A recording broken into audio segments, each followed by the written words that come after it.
রাত 11:15 অসম্ভব রকমের বাহিরের খাবার খাওয়ার ক্রেভিংস উঠেছিল, তাই কোনো কথা না বাড়িয়ে ফ্রেন্ডকে নিয়েই চলে যাই মুক্তা বিরিয়ানি ঘর, যেটা হচ্ছে খিলগাঁও তিলপাপাড়া হাড়ভাঙা মোড়ে অবস্থিত। সো এখানে অনেক কিছু পাওয়া যায়, কবুতরের রোস্ট থেকে শুরু করে চিকেন লেগ রোস্ট, গরুর চাপ, খাসি, দেন গরুর তেহারি, হাঁস, অনেক কিছু পাওয়া যায়। আর সাথে তো ফিরনি তো আছেই।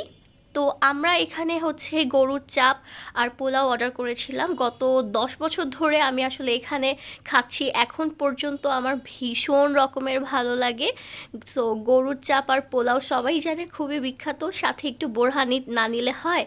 সো আমি অনেক মজা করে অনেক দিন পর একদম তৃপ্তি সহকারে খাচ্ছিলাম, আলহামদুলিল্লাহ, শুকুর কেমন ছিল? আলহামদুলিল্লাহ। সো আমার ফ্রেন্ডকে আমি জিজ্ঞেস করছিলাম।